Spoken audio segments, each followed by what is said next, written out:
Hello, hello, hello, hello, hello. How's it going, people? Welcome to the stream. Welcome.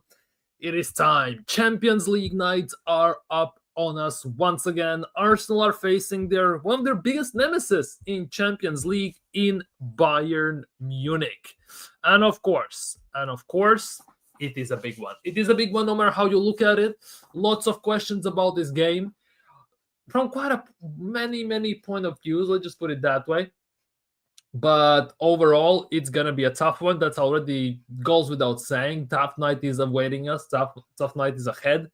But yeah, today we're just gonna discuss and talk in chill vibes about Bayern Munich versus Arsenal because there's lots of stuff to talk about. I'm not gonna lie.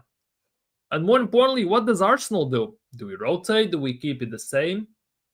What do we do? Because I'm not gonna lie, for me personally, at this stage, it feels like we have come to a point where, to a certain extent, the game against Chelsea at the Stamford Bridge actually, to some extent, is more important than Bayern Munich game. Because against Bayern Munich, we can afford to drop points, ironically enough, at least at the moment. In the league, not so much. Because Chelsea are only 6 points behind us. And if we lose that game, if we drop points, they kind of can close the gap. City as well, they are not gonna slow down. Yes, they lost to what's its face? Newcastle. Freaking hell, my brain. But at the same time, they are not that far behind us. Liverpool obviously has dropped off big time. But yeah, it is an interesting one. Definitely, it is an interesting one to say the least. There's no argument the both games are very important. There's no argument about that. The thing about for me is though the game against Chelsea at the moment carries a bit more weight. The game against Chelsea personally carries a bit more weight right now. So definitely there are some questions to be answered in that regard for me personally. So we're definitely gonna see. We definitely gonna see how things go and how things stand, because at the moment it is a bit of a weird one for me. It is definitely kind of weird one for me, people. Don't forget to like the stream. Subscribe if you are new. We are this close to 1,000 subscribers. And of course, don't forget to leave your thoughts down in the live chat. Big up Mubarak. While people are asking, is Gyökeres ready against Bayern Munich? There are questions about that. There are questions about Gyökeres being ready for Bayern Munich because he hasn't played a lot. He didn't feature for Arsenal against Spurs. Arteta said that he wasn't ready at the time, so definitely there are question marks. And they're asking Old Garnese which one is meant to be the first priority. It depends. At the moment, it has come to a point where it depends, because fans definitely, I think, would love to see Odegaard and Eze playing the same team at the same time and not seeing Eze on the left wing, but see them both as midfielders. At the same time, we kind of cannot afford against Bayern Munich to do that. We cannot afford to do these type of experiments against the big teams where certain results are kind of on the line.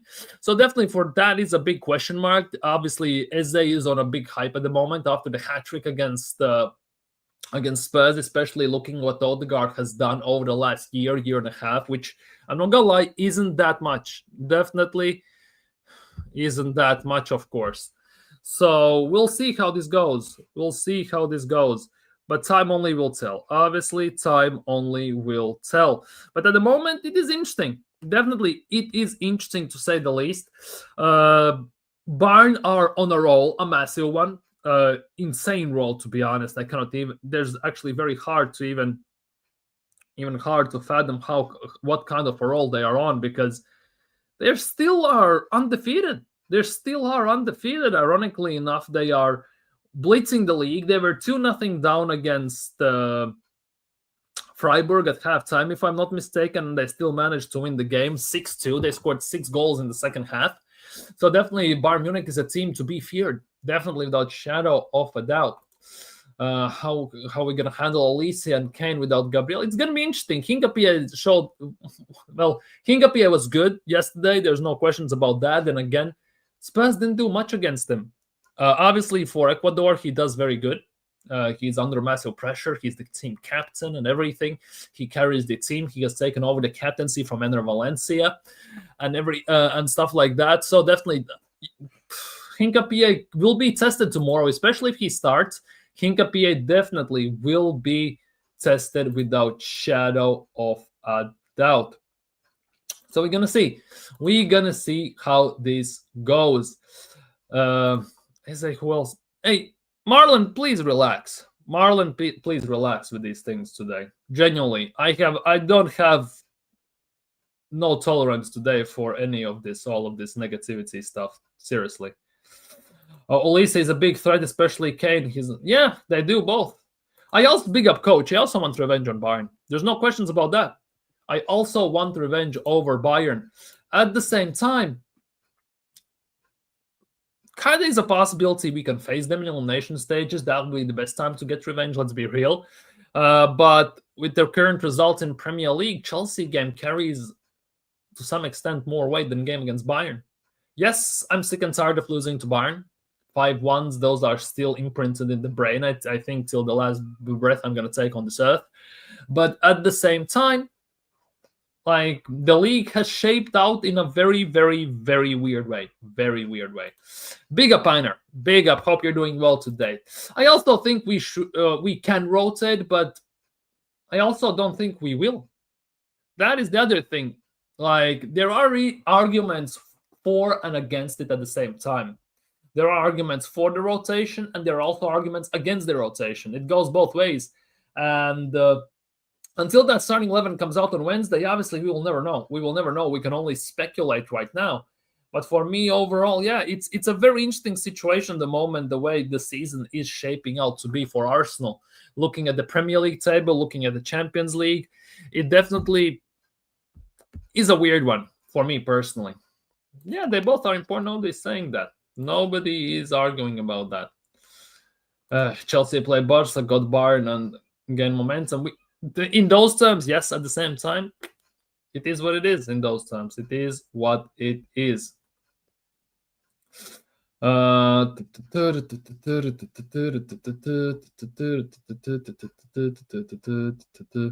have to rotate from now. Game almost every. Yeah, we have games almost every 3 days. Yeah, that definitely is a thing. We play almost every other day right now. What it feels like, but we play every 3 days. If we look at the schedule, Arsenal have basically what's the schedule for Arsenal right now? It definitely is there is an argument for the rotation, because we play on Wednesday, then we play on Sunday, we play on Wednesday again, we play on Saturday, then we play on the 10th of December, which is midweek once again on Wednesday. Then again, we play again on Saturday, and then only then we have a week's break. We have 1, 2, 3, 4, 5, 6 games in span of 3 weeks, right? In span of 3 weeks, we have 6 games. Well, technically 2 weeks, but that's a bit different. So it's 2.5 weeks. We have 6 games, which definitely means that we have to rotate. Obviously, the best time to rotate is against Brentford. I would assume so. Also against Wolves, right? Because Bayern Munich is going to be rough till the last second. Chelsea is going to be tough at the bridge till the last second. Villa against Villa, Emery somehow has the blueprint how to do well again, how to basically throw a massive challenge for us. Let's just put it that way, to say the least. And for Emery, it's personal to some extent with Arsenal. For Emery, definitely, it is personal. So he definitely puts something extra to it, what it feels like. And Club Brugge away, people say it's going to be a light game. Definitely not. We saw what they did to Barcelona. They should have beaten them. In my opinion, it was a very a kind of questionable call by the referee for the fourth goal of the Club Brugge in the last minutes. But overall, yeah, definitely for me, the Brentford and Wolves games are the ones where we can rotate and we should rotate. The rest of the 4 of the 6 games definitely are some big question marks and very big rough ones. And rotating, even against Club Brugge, could cause some issues, and massive issues as well, to say the least. So Arteta needs to navigate this. This is why he gets paid those 15.6 million a year, to navigate these type of situations and circumstances during the season. And this is where basically, to some extent, coaches earn their money, where the managers earn their money, because it's going to be tough, it's going to be rough, it's going to be a grind, and without shadow of a doubt, it's not going to be easy. We actually could, to some extent, see maybe some drop-offs a tiny bit, 100%.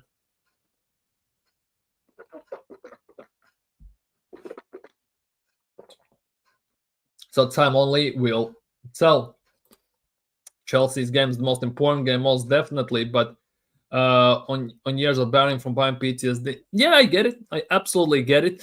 For me personally as well, I don't want something like last year, like we, for example, beat PSG in the group stages. Everyone was happy-chappy, everyone was super happy. Then it comes to the crunch time in semifinals, and they basically show us up. If I have to kind of lose, if I have to choose when I lose to Bayern Munich, it would be group stages. And then when it comes to the crunch time, we beat them, obviously, but we don't know how future is going to go. We don't know what kind of bracket we're going to get into when we're going to get drawn into the knockout stages. If we when we get into them, for me, it's kind of safe to assume that we're going to get into the knockout stage of the Champions League. So time only will tell. We can't rotate against Chelsea or will, and Club Brugge. Exactly. So Brentford and Wolves are the only two games kind of where we can properly rotate to some extent. So the rest of the 4 games, those going to have to be grinded out somehow. We can get away maybe with 1 change, maybe 2 changes, but to maybe start to rotate like 4 maybe players and stuff like that, it kind of feels like it would do more harm than good for Arsenal. Definitely, it feels like it could do more harm than good for Arsenal. I just put it that way. Big up Ronnie. I actually think we drop points against Villa. He definitely won't play out of the back like that Liverpool game. Yeah, definitely not. He's gonna go for it, especially since the game is at Villa Park as well. It's not at home, first of all. And last year as well, we got lucky. We beat Aston Villa away because Watkins missed empty net at 0-0. It was 1-0 when Raya made that insane double save as well. So Unai Emery, he knows how to deal with Arteta to some extent. He beat us with the Villarreal team, which had to some extent no business in beating us in Europa League semi-final, and then he took the same team in Champions League and beat Liverpool in the quarterfinals and got to the semi-finals. Or did he lose to? I don't remember now. Did he lose to Liverpool in semifinals? Yeah, I think he just fell short to Liverpool in the semifinals. He knows how to do things. Big up, Roy. Big up. I can't stop smiling. It's the same. It's fantastic. When Arsenal win, especially when it's a North London derby, it's a fantastic feeling, to say the least. It's always nice to show up to be one up on the main rivals, on the main opponents in the league, to some extent. Not maybe per league's sake, but rivalry's sake and location-wise, definitely. It is fantastic. And to see also Spurs fans meltdown on the social media, it's actually been quite amazing. It's been quite fun to watch. Genuinely, it's been quite amazing to watch. Still can't believe we lost Liverpool. I'm sorry how we lose the same Liverpool now. Then, yeah, that was nuts. Like the way Arsenal lost to Liverpool, obviously due to our defense, it didn't look as poor, but it felt like similar like Spurs. Spurs came to the Emirates to get a draw, right? Spurs came to the Emirates to get a draw. At the end of the day, they didn't go for the win, and it looked like from the beginning that there will be no chances they're gonna get a win, right? And it felt like that when Arsenal went to the Anfield. We went there for a draw, despite Arteta saying in the press conference that we went for the win. It didn't look like that. It didn't look like that at the end of the day. And then one brilliant moment from Szoboszlai seals the deal. Let's be real. I also, speaking of Liverpool, yesterday also saw a crazy stat that if Liverpool don't score in the last 5-6 minutes of the game, the winners against Arsenal, Burnley, Bournemouth, and Newcastle, right? They would be 19th in the league with 10 points. That is actually kind of nuts to some extent. Yeah, same. I don't want to think about dropping points, but it's going to happen in the future. It already has happened in the past. So it's going to happen. We are not going to go unbeaten without dropping points till the end of the season. Let's be real. We just need to prepare for that. And on the other part is we need to minimize as much the point droppage as possible, because I still maintain the same policy and the same thought process as I said in the beginning and during the summer. If we win the same amount of games we won, just as like we did last year, plus last year we drew 14 games. If we turn those 14 draws into about 7-8 wins, right? Half even. A bit more. Well, maybe based on this season's league, maybe the half of them, right? Into wins those draws, we most likely gonna win the league. Because Arsenal dropped 21 points last season from winning possessions. Seriously, 21 points. And we lost the league technically by 10, right? Technically speaking, because Liverpool were partying in Ibiza already in game week 35. That was kind of nuts, but it is what it is. So if we don't drop points at least in half of those games, we would be even at least.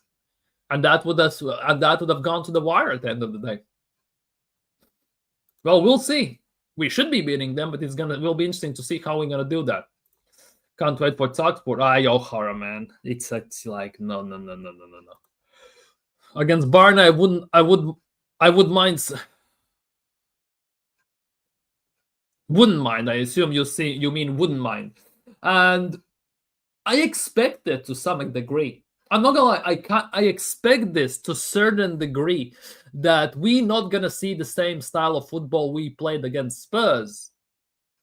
We're not gonna see the same against Bayern Munich. For me personally, I expect to see something similar what we did against City, what we did against Liverpool. I expect something of the same type of situation happening against Bayern Munich. Because that Bayern Munich attack, if we are not careful at the back, it could be a very, very, very long game, especially since the game is at Emirates. We have to be very careful about that because last weekend was a prime example. If I'm not mistaken, right? Bundesliga table, where is it? Matches, let me check. Bayern Munich were 2-0 down at halftime against, well, they were not 2-0 at halftime, but they were 2-0 down to Freiburg. They were 2-0 down to Freiburg, right? In the 17th minute. Then they scored 2, and in the second half, they absolutely blitzed them 4-0. The strength and the sheer directness of Bayern Munich's attack is very, very worrying, no matter how you look at it. We may have the best defense in the league, but you could argue Bayern Munich has the best attack in Europe at the moment. Right? Especially given that they haven't lost a game yet. They have one draw and the rest of them have been wins, not how like 14 or 15 or whatever. In those terms, definitely it's going to be very, very interesting how we square up against them. And just as you say, Einar, I would not mind to a certain degree see something similar as we saw, just a bit parking the bus to some extent. Let's just put it that way. Big up, Sheldon. Big up. Big up, Ryan, as well. Hope you're doing well. How confident are you that we win the league? At the moment, how many games we are in? 13, right? Or 12? 12.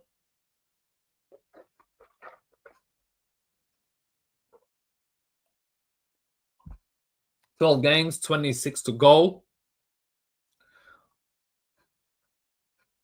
I would say about 15 to 20% at the moment. But also that is mostly due to the fact that it's still 26 games and anything can happen. I'm playing this hella cautiously because I'm not going to do what I did in 22-23 season when I got giddy and super excited. I'm not going to do that because if it is April, we are still first, like 9 points clear, I will start to say it's about 95% we're going to win the league.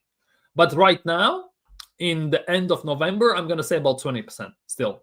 I'm going to still say about 20%. Thank God countryman Lucho Diaz will not be there. Oh, you're from Colombia. Damn. You are from Colombia. Big up. Hope you're doing well. Big up Colombia. About as confident as or even saying, will Bayern park the... No, they will not. Arsenal will, I think. Bayern are going to do their thing, what they do. That's at least what I expect from Bayern Munich. Dewsbury Hall scores 1-0 for Everton. And Everton scored with 10 men, by the way. Everton scored with 10 men. Seriously. Everton scored with 10 men. I think Rasta Stocks is absolutely fuming right now. Saeed and Biryani Bandits, or however they are called, I'm very sorry if I butchered it, are absolutely shot to the bits. Rants as well as ranting, probably. It's definitely not great for them. Definitely not great for them. If we look from that perspective, holy moly. Genuinely holy moly, to say the least. Bayern don't park the bus. Yeah, they don't. They literally, they just blitz you. Like in 22-23 season, and the second part of the 23-24 season, there were countless videos on YouTube with titles Arsenal are scintillating, scary, dangerous, and all this stuff. And I think at the moment, Bayern Munich epitomizes that. Just for the sheer brute force of their attack and what they can do in the attack. We have very good defense, best defense in the league, and it will be very interesting to see how arguably one of the best, if not the best defense in Europe squares up against the best attack, one of the best, if not the best attack in Europe. It's gonna be very interesting. And don't be surprised, people. Many times this type of games are stinkfests. Don't be surprised about that one as well. I don't mind the Joe versus Bayern. I said that because I want Rice to get the rest this game against Chelsea. Exactly. That for me is the big thing. After the results of last weekend, with Chelsea being 6 points behind us, this game against Chelsea at the Bridge carries extra weight for me now. Because if we win that game, we go 9 points clear from Chelsea, and no matter what happens, we go 7 or 6 points clear, or 7 points clear of Man City. In those terms, even if City win, right? So definitely there is some arguments to be made about getting a draw, maybe playing it a bit more cautiously, maybe rotating a tiny bit here or there. Definitely there's a strong argument to be made for that, without shadow of a doubt.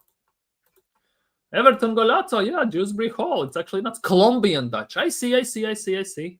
Colombian Dutch. That's a wild combination, to be honest. Like, props to you. Dutch Colombian. Holy moly. I suppose I'm looking for confidence despite Arteta at the helm. Yeah, that is the thing. We are looking for the confidence. We are looking for that reason to believe. Because I've seen too much already during international break, even before that. People running around and screaming, we're going to win the quad. We're going to beat Chelsea's defensive record. Relax. It's only 10 games into the season. Relax for the sake of it. Let's be real.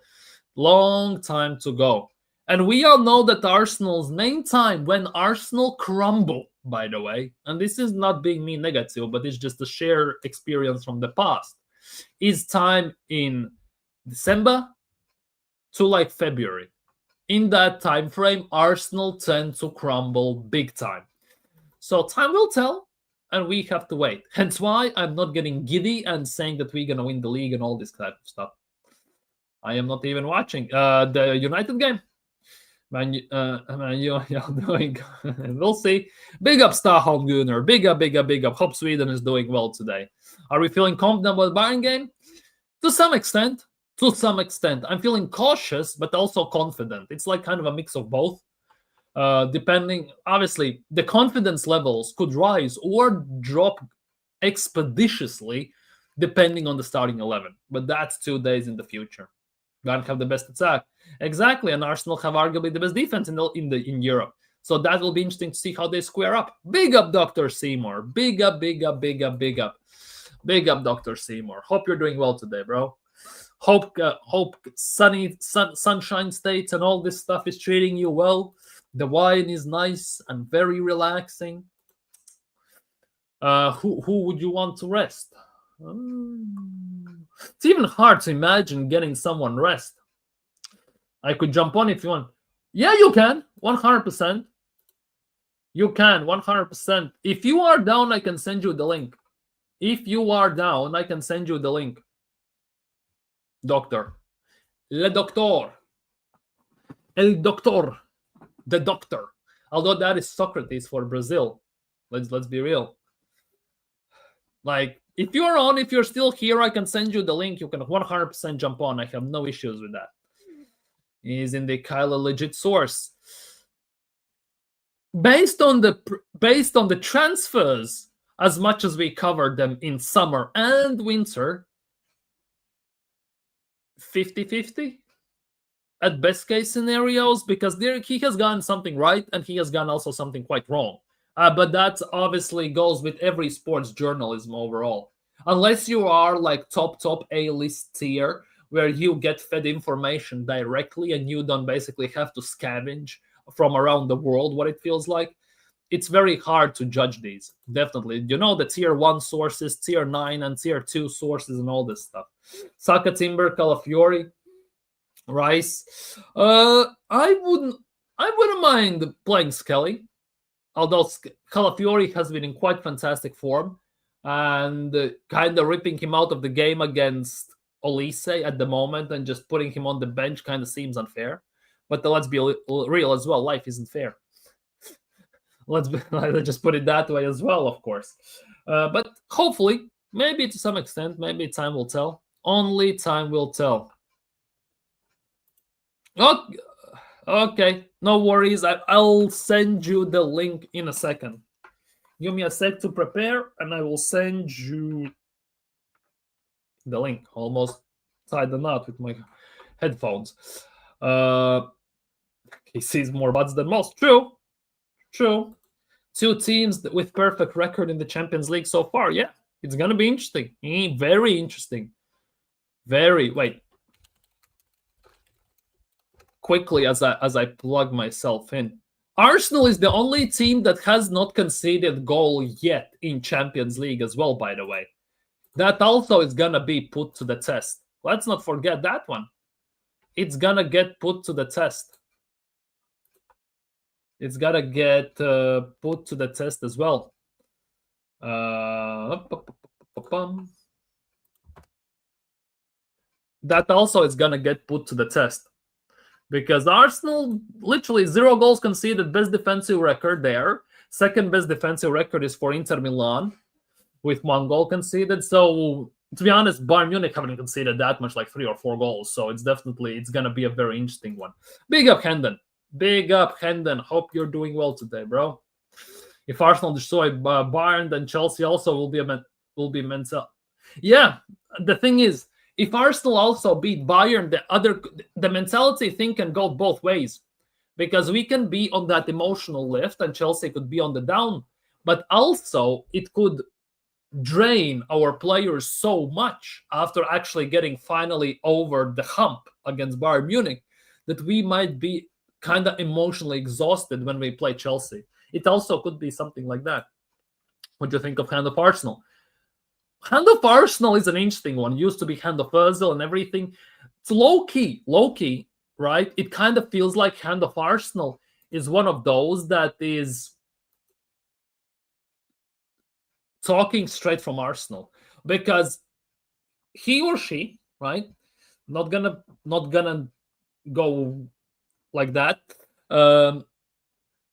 Doesn't say things directly. They say things very vaguely, and with every tweet they make it more and more clear.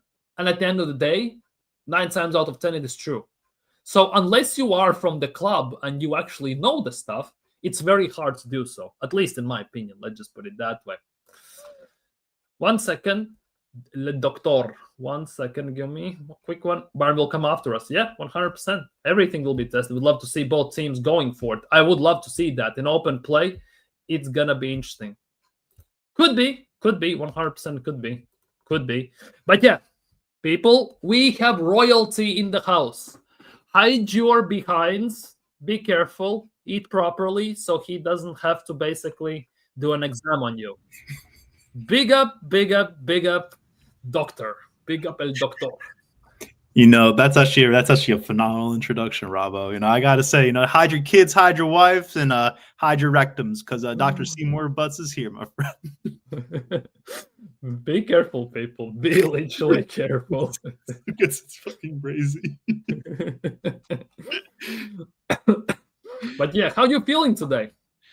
I mean, it's good. I mean, it's hey, I think a very common trait is, if we're not laughing, we're crying. And today we're not crying. So, it's a good result.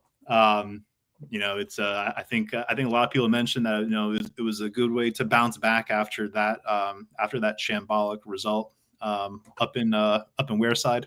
And I was actually posing the question, a little bit earlier to a few folks, like say that Sunderland result, right? Say that happened in week 30, and then we go and then we host Spurs, either say like 4 days after or the following weekend. Do you think we still get the same result as we did yesterday? Based on the past, no. Ironically enough, based on the past, not so much. Because, playing these type of games in game week, whatever it was, 11, compared to game week 32, 33 even, when, especially depending on the table, if the gap is very narrow, it puts a different kind of pressure on everyone, to say the least. And we have seen this happen before. We saw that when we should have gone top 4, we finished 5th. We should have won the league. We balled it, 8 points or 5. And of course, the year before, and that one when we finished 2 points behind City, game when it mattered the most on everything, we again balled it. Like, the mental aspect is very big in this, and I don't know. It might be that mental block mostly that is holding Arsenal back at the end of the day. Like, when I look at this, because the team is physically, you could argue the team has been there most of the time, despite the injuries as well to some extent. Maybe not as much last season. Maybe the whole basically dwindled when it was the Champions League and everything. But overall, because the mental aspect is a very big part of the game. And I don't know, it feels like that because someone said as well, if we beat Bayern Munich, it will damage mentally Chelsea, right? But for me as well, I cannot help but look at it from the other side, that we will finally get over the hump, let's just put it that way, against Bayern Munich. And it could give us that lift that we need to go to greater things, let's just put it that way. Or it could also emotionally drain us, that we have mentally, emotionally nothing left against Chelsea. It could go both ways. At least that's how I see it. Yeah, no, I totally concur with you. I mean, I think a lot of this mental. I mean, if we want to use like the last few years, or even say like the last 20 years as a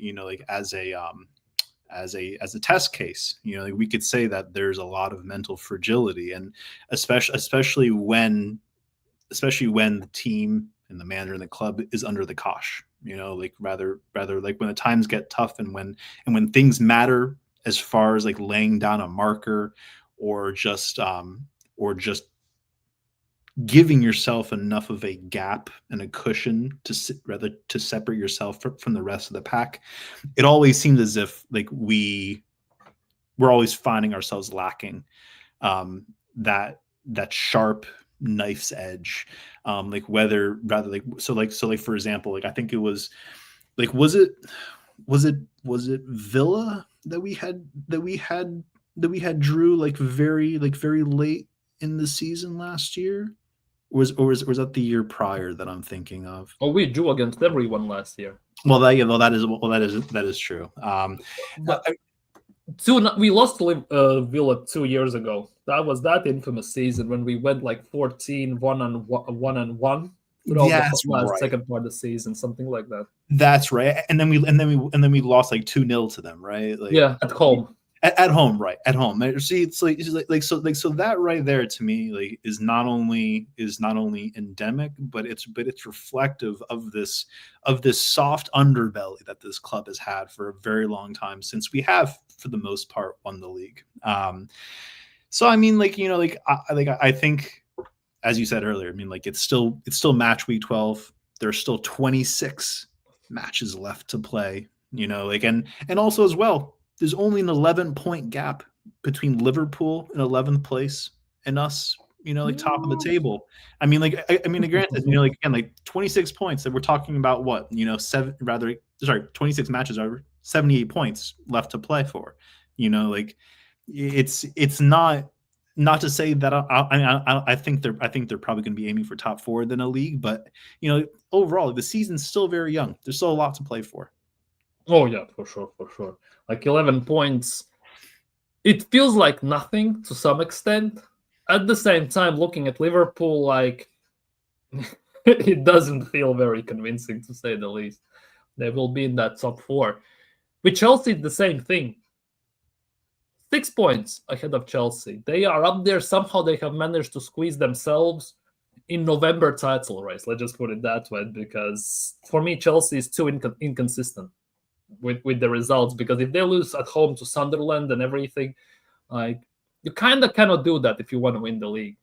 Although I cannot throw stones at anyone because we haven't done it. Let's be real, we haven't won the league, so it's a bit weird to say even. But is it for you the same way or something similar that this game against Chelsea, to a degree, carries more weight than the Bayern Munich game? Oh, no shadow of a doubt. Yeah, no shadow of a doubt. I mean, so certainly, the new Champions League format gives teams a bit of an extra cushion to perhaps drop a few points in the qualifying in the group stage over and for what it's worth, we have been playing relatively better in Europe than we have domestically. I mean, I think bar none, the momentum and retaining that composure in the league is critical. Not only for that domestic title pursuit, but also for all trophy pursuits. While I think getting over the bogeyman that is Bayern Munich, because they have been a thorn in our side over a good period of time in the Champions League. But while I still want us to win that match, I wouldn't be upset if, say, for example, we rather that we demonstrated a good night out, a strong performance, but we perhaps didn't get the result that we wanted. I would be okay with that. I would much rather want to just get the result at Stamford Bridge, push them out of the title race, or rather push them psychologically out of the title race. And I think Mikel needs this. Mikel needs to get over these humps more than the players. I think the players are all starving for it. I'm not sure if the manager is. Yeah. Mikel kind of hasn't. Well, technically, has he even in Champions League? I don't think so. But we are the ones as fans who have suffered the most by Bayern. Technically speaking, over the years, because Mikel has faced them twice, and that was 2 years ago, wasn't it? In Champions League, that's about it. And as a player, I think he was still playing for us when we got smacked 10-2 by them. Oh, that was fun. Good times. So I truly believe that that repetitive behavior is rather is truly indicative of how someone will potentially behave. And this is all composite of Mikel. He has he's always had this sense of inferiority when it comes to clubs and or players that are better than him, and I don't think he takes very, very kindly to that. And so he needs to put all of this all these mental blocks aside, there needs to be more urgent. There needs to be a lot of urgency, and again, so let me ask you this: we know that these players can perform at the scale that they did yesterday against Spurs, and mind you, I think probably the biggest takeaway was that 4 goals. So not only the quantity of goals scored, but also how we were scoring them. They were all in open play. Yeah. And so my question is, that the players have this. Why aren't they performing like this more consistently? Well, seems like I don't want to say the obvious answer because people are gonna come at me. Pause. But it's Mikel. Like, I cannot say it other way because we have seen him allow players to play not all out per se, but pretty much free-flowing attacking football.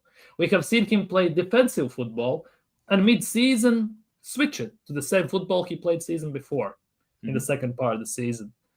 And in the recent times, like we saw against Atletico Madrid, and we have seen it against Spurs as well, and some other games, tiny bits here or there, we have seen that we can play this attacking football. He allows players, maybe they need instruction or I don't know, permission from Mikel to do so, but he can do it. The thing is, still feels like the scars from the past, let's just put it that way, still are open. Let's just put it that way. They are still sore, and every time he tries to open play football, and not per se it backfires, but something goes not entirely according to his plan, it kind of rubs that extra salt in the wound, and he just feels very, not per se insecure, but maybe, let's just say insecure about it. Let's just put it that way. I think it's probably the most appropriate word for it. I mean, and certainly to your point, to be fair, let's say, for example, you are a footballer who actually is driven to win silverware, right? And for someone like Mikel, so mind you, he's bottled it twice as a player for Arsenal, and he's done it twice bottling it as a manager as well. I mean, all of these traumas, they compound over time, and when things like that occur, we tend to when things like that occur, and then we also choose to try and avoid or gloss over what may be directly causing it. You have you can be prone to conducting very erratic behavior, whether it be bringing in a club therapy dog, whether be bringing in pickpockets, stealing all the players' wallets and what have you. So I mean, it could just be. I mean, I think it's not only insecurity, but it's also immaturity as well. It's because we know how well we can play, but it's that deeply rooted trauma that he has, that if we take the handbrake completely off, then suddenly everything will just derail and spiral out of control, despite the fact that we have the best squad depth in the world now, from what I've been told. Yeah. He needs the control at the end of the day. He needs the control somehow, because who was it who came out and said this? Declan Rice came out and said that training under Mikel over the years, it's like he has controller drilled into him, controller in his brain, and all this stuff. Yeah, it doesn't feel like that, does it? Given how much I don't know what he does on the sidelines, but if it was just as drilled as it was like a controller pressing buttons, it should not happen, because it feels like Arteta is still playing with 11 controllers at the same time sometimes. But Declan, if you're being held hostage, blink twice. All right, we will send for help. Yeah, basically, yeah. That's a weird one, but yeah, Mikel. Yeah, the other thing, obviously, what Declan said: judge him when he has won everything, because he will win everything. Just wait for it. Basically, the question is, will he win it here? Will he have enough time at the end of the day? Because to some extent, also, you kind of cannot disregard the fact that he is actually a decent manager. The question is it because of the money, because he got the players he needs, or he actually can coach? That for me is the big thing. Is it the money, or is it actually the talent? Maybe a bit of both. But I kind of think that Arteta is going to win stuff in his time as a manager. Will it be at Arsenal? That's the biggest question for me personally. I I wish I had that hope, to be honest. I mean, like I'm still under the impression that, you know, so mind you, I mean, like Arteta's been given a lot, right? Not just, you know, like he's been given an unprecedented amount of time for having won nothing, and you know, I think like that baseline just wouldn't exist at any other club that purports itself to be a big or elite club, right? So like so they both, but when you like really deep like all the variables, you know, like a manager has never had, I don't think an individual manager itself has had over £1 billion like to spend on their like their own like regard. So like, for example, like we know that say like Chelsea have spent, you know, like an absolute, you know, shit ton, but they've also went through a shit ton of managers as well, like throughout that time. Well, Wenger technically, but that's like 22 years. That's a bit different. It's not like 6 years. Well, right, but but also as well, like Wenger never even had close to the amount of expenditures that Arteta's had. Fergie. Fergie maybe like over the course of his tenure, but to that end, like he also made United, you know, like absolutely glorified like in silverware, like over his tenure. So I mean, like I think like with the money spent, with the time given, with the amount of control Arteta has as well, like over the club, like that's something that I really don't personally care for. You know, like or even when like the whole like media narratives you know, like discuss, oh, like will Arteta win the league this year? Like, no. Will Arsenal win the league this year? Yeah. You know, like and like I feel that oftentimes that tends to be too easily tends to be like too, I guess, like interchanged too easily. Yeah, because for many fans, let's just put it that way, at the moment, Arteta is Arsenal. Like, if you look at it that way. Like, for me personally, I'm not going to say it like that, but for me, Wenger is Arsenal. Because I grew up on Wenger at the end of the day. So, I don't know. It's for me, it's a weird discussion in that regard. But I would definitely say the fact that Arteta, it's the club at the end of the day. No one's bigger than the club. It should be, can Arsenal win the league?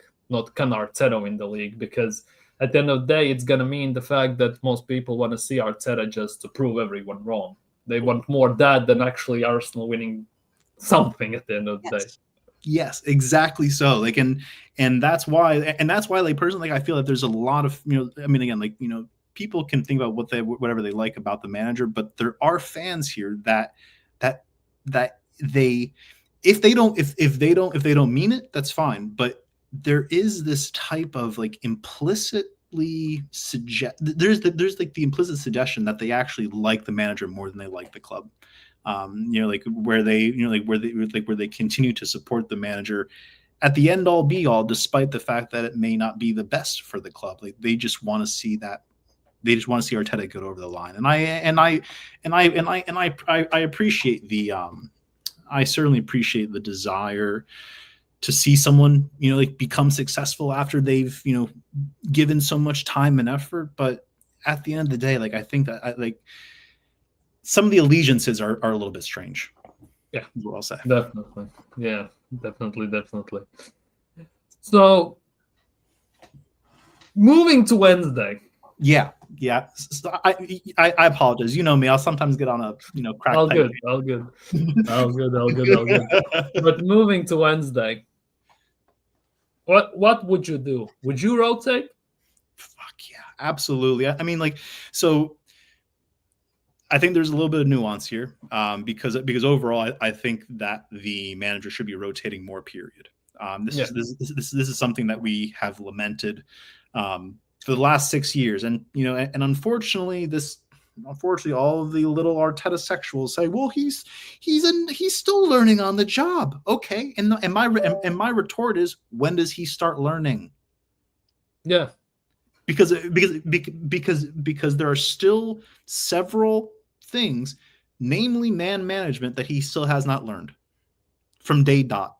And and at the end of the day, you need to ask yourself, okay, well, you now had 6 years and you still don't grasp a concept. Will you ever grasp the concept? Right? Yeah. So overall, like to Wednesday, like to Wednesday, like we should be naturally rotating as a whole. Everyone. I mean, That seems kind of preposterous because if we rotate everyone, it has so many screamings of like 5-1 again.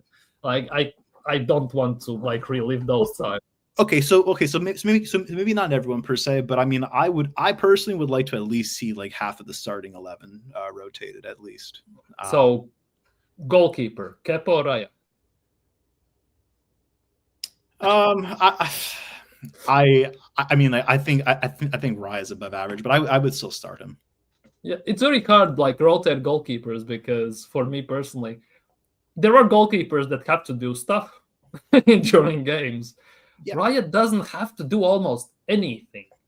Well, most of the time because the other team doesn't do anything against us many times.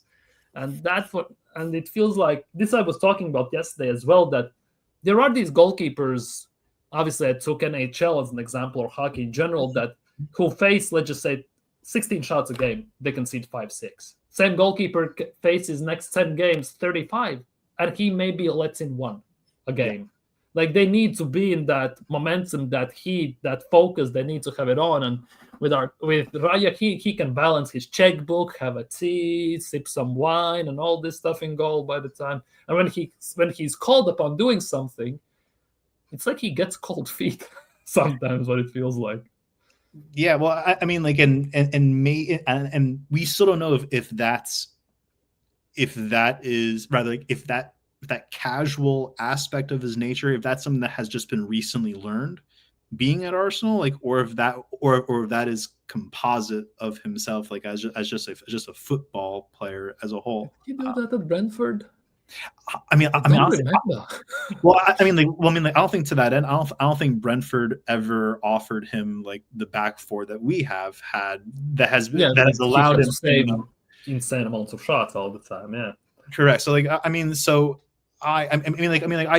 concur that that it is obviously probably like one of the most important like positions that need to be like consistent throughout the season. Like is the keeper. So I would start Raya, but there's still a lot of factors that I think he still needs to like root out of his game. I think he's like a Sainsbury version of like Keylor Navas. Like Smurf in goal, basically. You're right, yeah. But let me ask you this then quickly. Coming out of goal and all this stuff, it's on him or on Arteta, or both? Yeah, definitely a little bit of column A, a little bit of column B for sure. Because it's certainly the instructions that Arteta wants the keepers to play as inverted sweepers, so that there's an extra man on the pitch.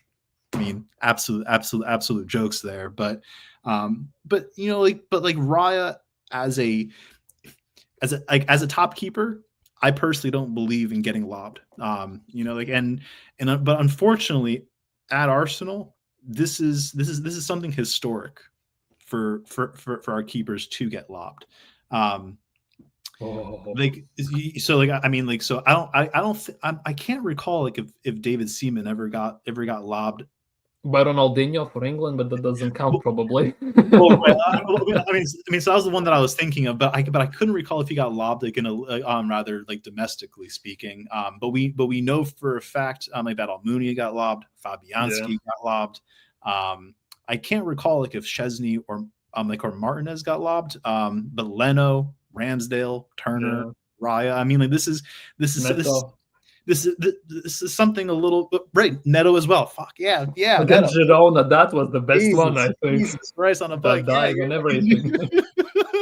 So it's like to that end, I think it's a little bit of both. Like, what do you think?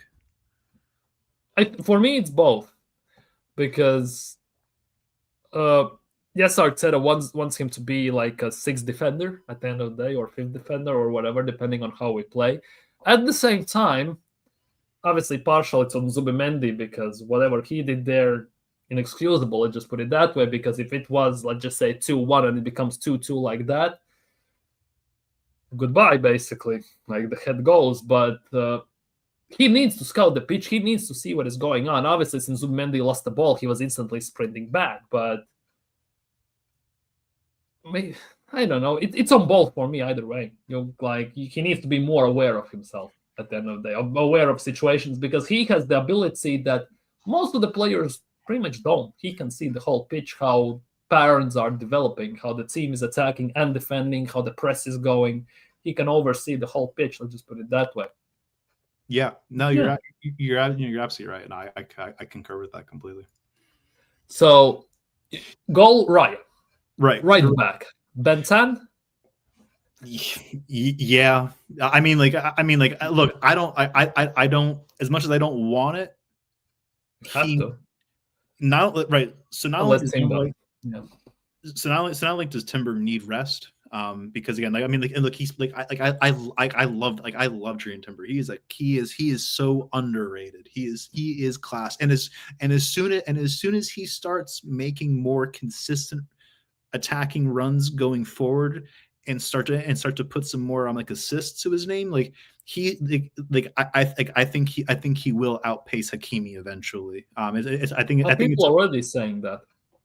I mean, well, that is true. But I mean, I think to at least fully establish it, because because Hakimi is class, but I think Timber is so very close. So, and also Ben White. I mean, he does need to get match sharpness. He does need to, because we can't just solely rely on Timber for 38 games domestically plus however many cup competitions. 50 plus games overall. We cannot do that. Right. So unfortunately, Ben White at right back. I'm starting Mascara and Hincapié at center back, and see, so left back is difficult because I do believe Lewis Skelly needs to start, but I think he needs to be starting in midfield for this for the match with Bayern. And I want to say that Lewis Skelly had played defensive mid while he was in the youth academy. Yeah, he was. He has. Yeah, so that in between type of role he has played. Yeah, both of them. 6'8", are you sure not 6'7"? Don't even. Just do at home like that. I don't need another one. I just couldn't pass it. I'm sorry. As long as it's not 6'9" or something like that. You're right. So I guess I guess Calafiori retains his place at left back. Lewis Skelly in the 6. No Norgard? Nah, I wouldn't. I wouldn't even trust him against Red Bull Salzburg, let alone Bayern. That is the nuts part, because Calafiori, technically speaking, my camera is doing a mess. He needs a rest, technically speaking. Yeah, it is true. That injury and whatever he had during international break before that, Arteta said he was playing through it, and then he went injured there and all this stuff. The usual Arteta stuff, basically. Mm-hmm. But he needs a rest. But at the same time, I don't want to pull him out because he's actually in such a good form that it feels like a shame to putting him out of the team to some extent. Yeah, defensively, he's become more solid as well, staying a bit more back against spacier wingers, so he doesn't get caught out as much, like against Sarr or the others. Or was he? And Hendon saying that he was limping off. So that is a fair point. He does have a susceptibility to getting injured. Another thought that we haven't discussed is, why not? it's a bit crazy to perhaps like throw like a Ute in the lion's den, but we are at home, and I know that Marley Salmon lad in the academy is very highly rated. I think against Elise. I, That's the ultimate test at the moment. no. What I would consider is that you play Marley Salmon at center back and then move him Hincapie over to left back so then he can deal with Elise. Maybe. For me, Elise at the moment as well, most informed forward in the Europe, arguably, to some extent, given what he is doing at the moment. It's actually unbelievable to some extent, the way he's looking, the way he's moving. Okay. And we also know that that Kane is probably going to score a goal. No, penalty, probably. Yeah, it's. I mean, like it's. I think it's more a matter of when than if in that match. So I guess like so far, so for me, like Raya, again, like this is not just a preface for all the listeners, right? This is not my ideal. This is not something that I want, nor do I think that Arteta is going to do it. But I'm just trying to consider squad rotation as well as the fact that I do believe that that the match at Stamford Bridge does have slightly greater precedence, ever so slightly greater precedence. So I would do Raya, White, Mascara, Salmon, Hincapie, Lewis Skelly in the 6. I could maybe see Zubimendi in the 8. Unless we're okay with like dropping him like to the bench. Who else would we play in the 8? In the 8? As much as I hate to say this, it has to be Declan, doesn't it? See, like I don't even want to see him. That's the thing. I don't like. We are not talking about all this, right? We're gonna see White, Mosquera, Salmon, Hincapie, Skelly in the midfield, and all this stuff, and we all just know that 11 is gonna come out. It's gonna be Raya, Timba, Saliba, Hincapie, most likely Calafiori. We already know this. I know. I mean, you are right, and I know this is just just Skelly in midfield would be amazing to see, because that is something I think everyone's craving to see, to very big extent, just like Odegaard and Eze together in midfield, not left wing and midfield. Like those are those two things I think many people want to see at the moment. Mm-hmm. For sure. Like Odegaard starts. Is he even fit to start? Well, he was on the bench, so who knows? Like, well, if we use that as precedence, like ESR was on the bench for for a good like half a calendar year, and man was starting for England's U21s, and Arteta was saying, well, he's injured, can't do anything about it. He won a trophy with them in under 21 Euros or something. Yeah, that's right. That's exactly right. Yeah, that's right. So if he's fit, probably. If he's fit again, we do need the extra personnel. So throw him in the 8, maybe, and then put Ethan in the 10. Probably start Madueke on the right, but I do want to see Dauman come on maybe like the 60th, 70th minute. Up top, probably going to be Mikel Merino or Trossard.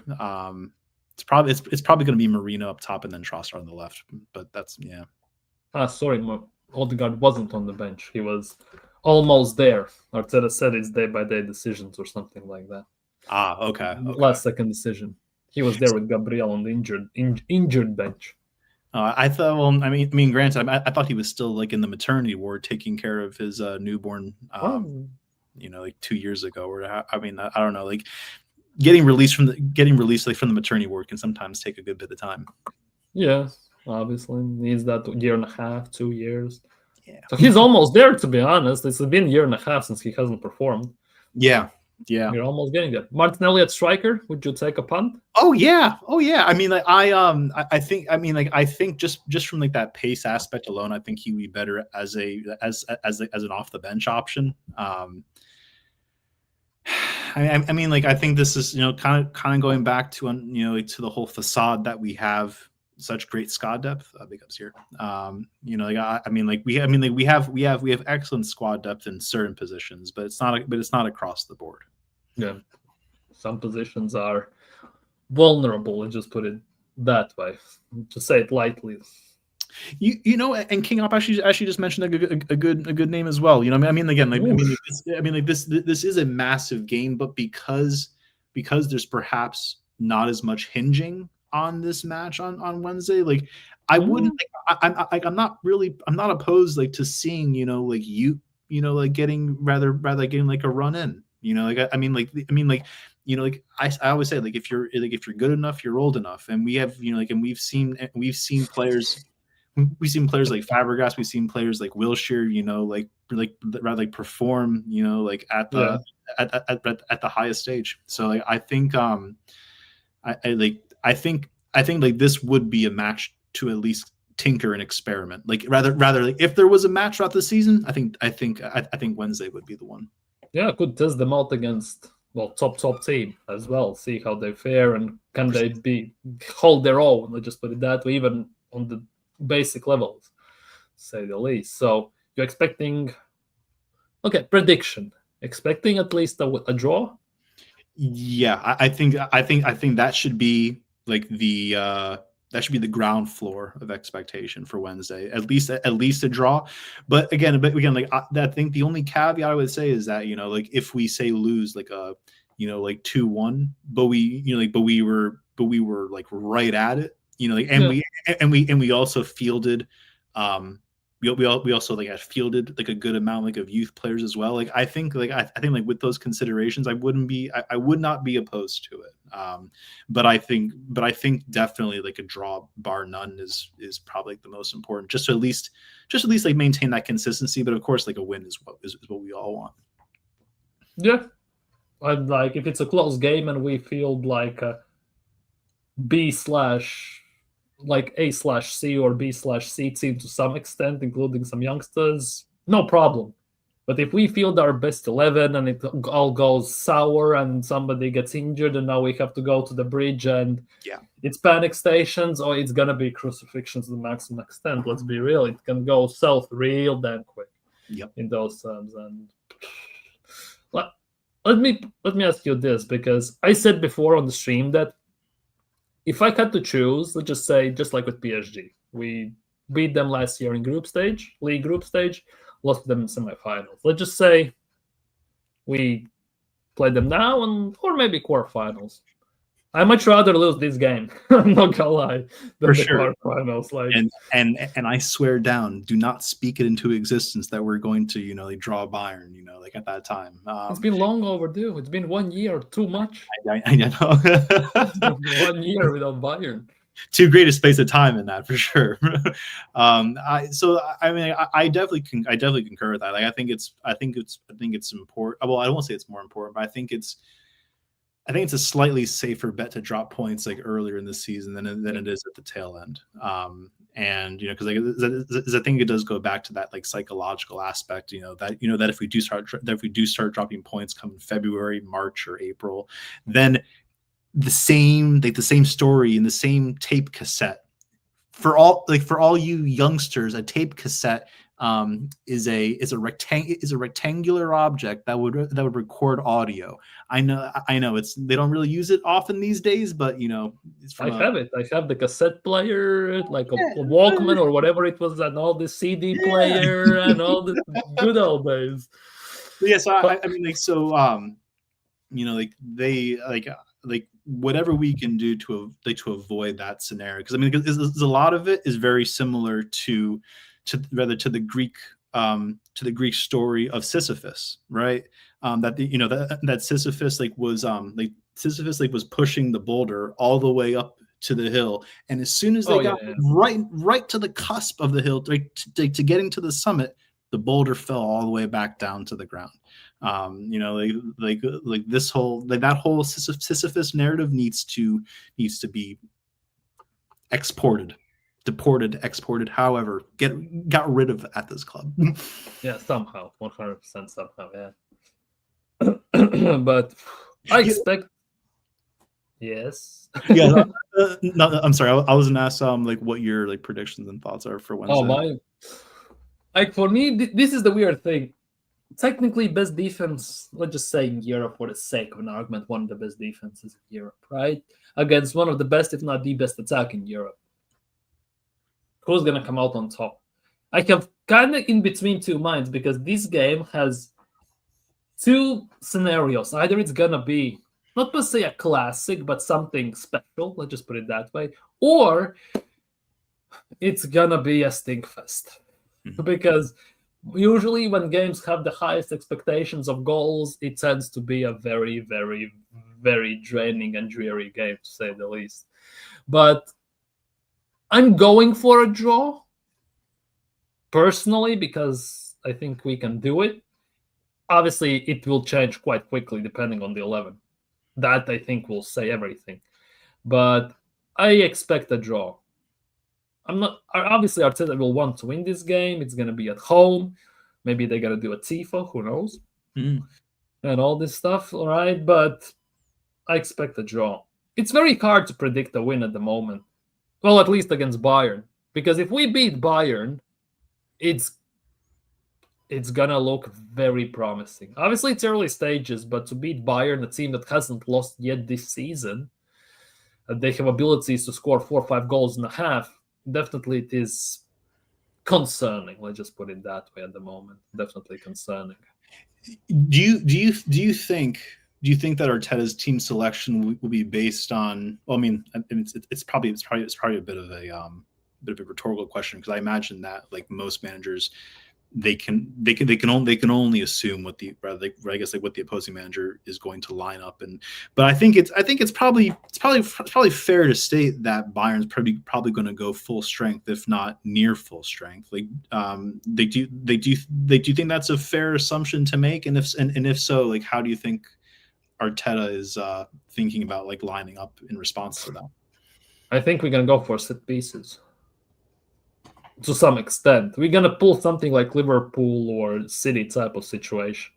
Kind of feels like it, because they conceded 1, 2, I think 2. Both of them against Freiburg were set piece goals, so they definitely are vulnerable like that.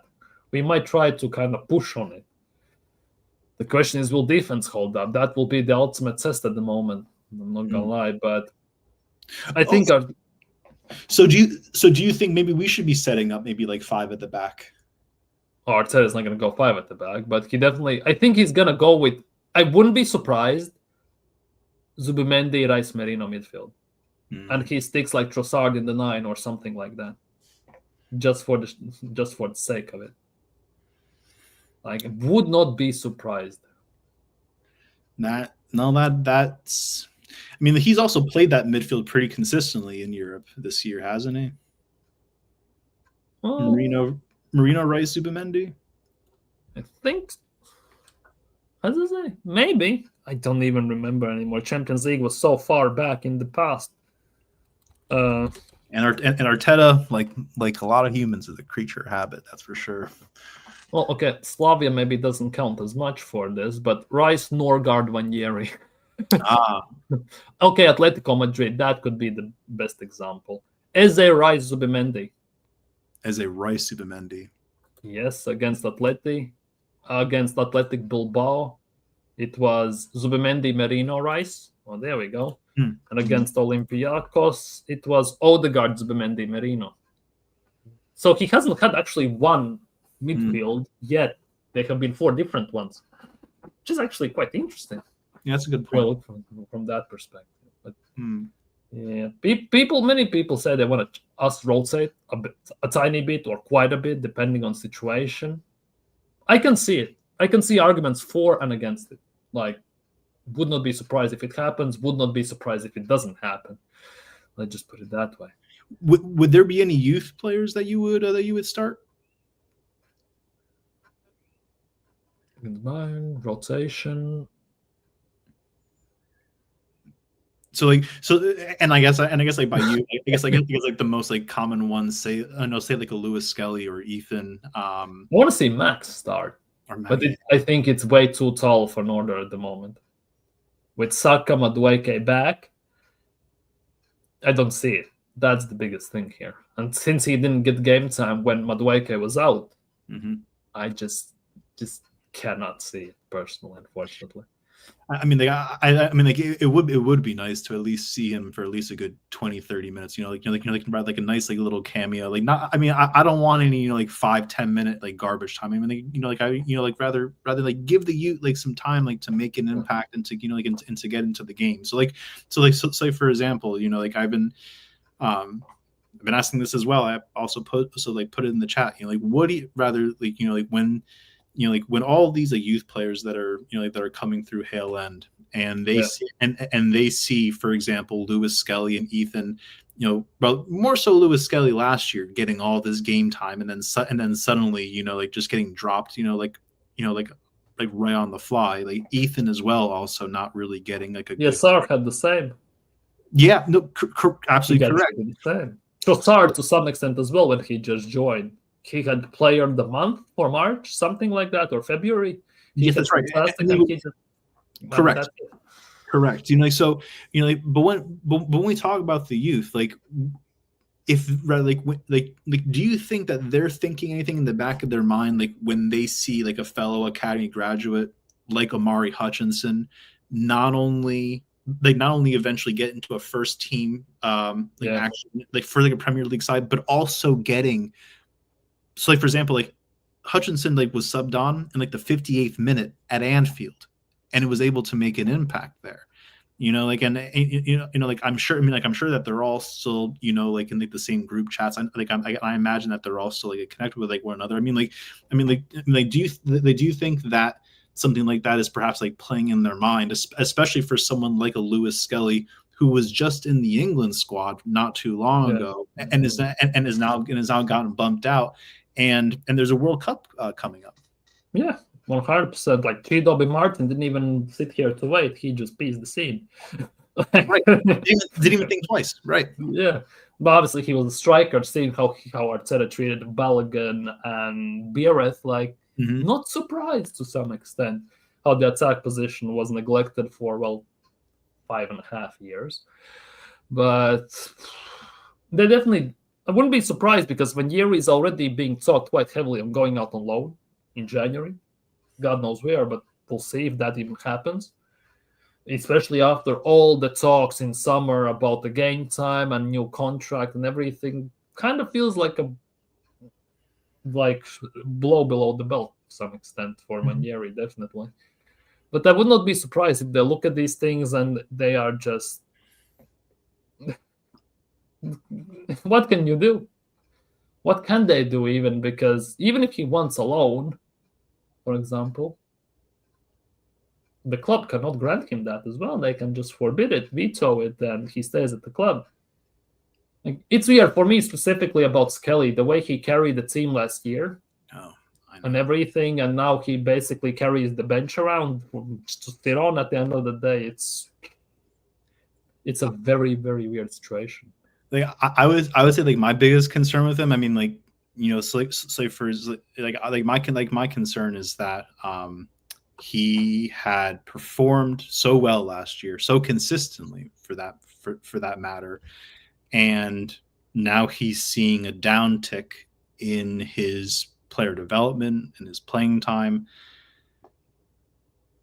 I know he just signed a new contract, but there's this really dark, deep feeling I have that he may try to push for a permanent move out of the club, just to not only guarantee first team football, which I personally think that he's more than proven himself to have to have that quality and also that playing time. But